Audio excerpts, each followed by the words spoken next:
ससुराज जइबे पगली मर जाई तोरे दीवाना। क्या बात है, इसके आगे दुआरा पबाजी बाजा नाची सारा जमाना। दुआरा पबाजी बाजा नाची सारा जमाना। ससुराते जइबे पगली मर जाई तोरे दीवाना। क्या बात है, आइए म्यूजिक पर गइए। ठीक है, ठीक है।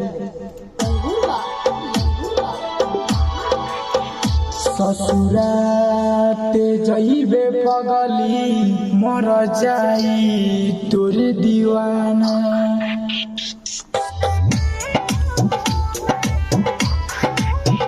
ससुराते जइबे पगली मर जाई तोरे दीवाना।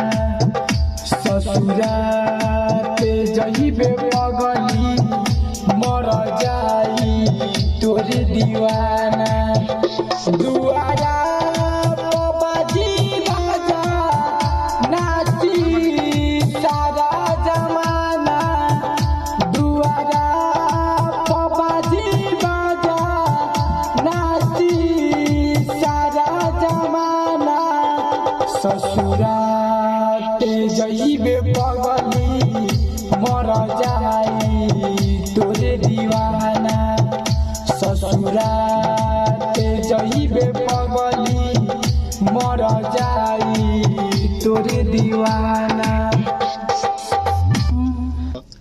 हेलो हेलो, थोड़ा बढ़िया से गइए इसको। ससुरा जइबे रे पगली मर जाई तोरे दीवाना।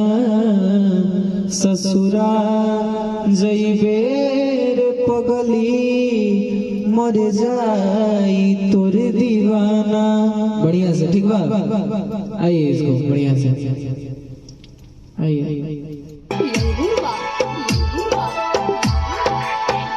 ससुराते जइबे पगली मर जाई तोरे दीवाना। क्या बात है।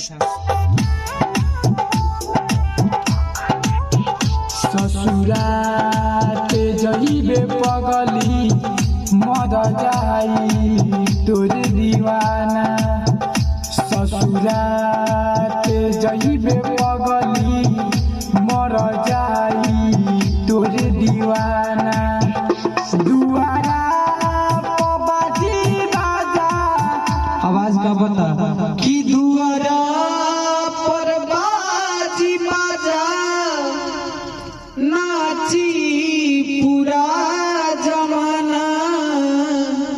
दुआरा पबाजी बाजा नाची सारा जमाना। फील नहीं खेवत गैस तारा भीतर ऊपर ऊपर का बता खाली यही का धोखा उखा देखा मिला। ओ तब यही का खाली कहानी बनल भाई। हां, आइए सारा जमाना।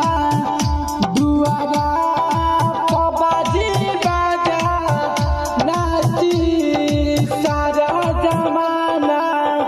ससुराते जइबे पगली मर जाई तोरे दीवाना।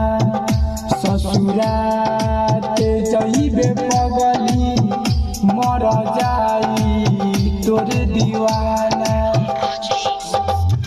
क्या बात है।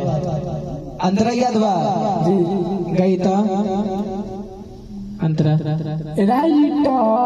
पहले का अंतरा राइटर वाला ना, अभी खानदानी छोड़ दो, खानदानी से पहले का सोचले न कैसे रहेबे बात दिलावा के करा से कहे। कसहू तुम ले आजा, कसहू तुम ले आजा। आगे करके कवनो बहाना। बहुत बढ़िया अंतरा सोचले न कैसे रहेबे बात दिलावा के करा से कहे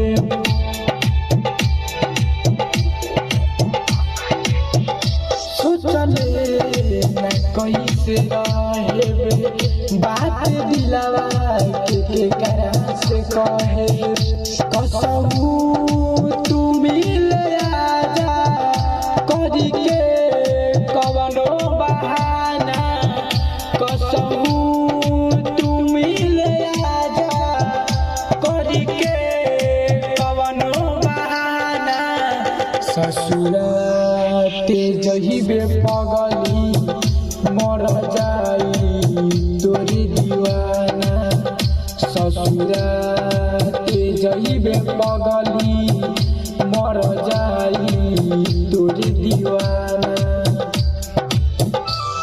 दीवाना पॉइंट हेलो दीवाना तो लगा था पॉइंट में कादू कर देले बा साहब महाराज दीवाना ऐसा दीवाना तनी भाव में गई फील आवता नहीं करो भीतर से फील फेंकी ना तुम घबरा जाएगा ना इतना बढ़िया गाना बा ठीक बा अंतरा लास्ट ना करेंगे बा राइटर रोहित काहे तोहरे में दिलवा है क्या बात है आइए आपसे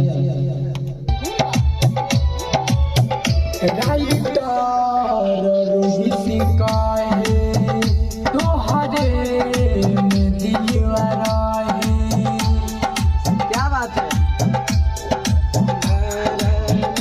राइटर रोहित काहे तोहरे में दिलवा है राम बाबू राव के देखी लोग मारो तावे ताना राम बाबू राव के देखी लोग मारो तावे ताना ससुरा ते जइबे पगली मर जाई तोरे दीवाना ससुरा ते जइबे पगली मर जाई तोरे दीवाना। हेलो हेलो अभी इसको बढ़िया से रियाज कीजिए उसके बाद फिर गाना रिकॉर्ड होगा अभी बढ़िया से आप फील नहीं फेंक रहे हैं तनी दर्द में गाते इसी को तो अच्छा लगता बिना एकदम मतलब ऊपर ऊपर होता तो तनी भीतर से दर्द खाई भीतर के दर्द निकाली ओकर बाद रियाज करके आई तब गाना रिकॉर्ड हो ठीक बा ठीक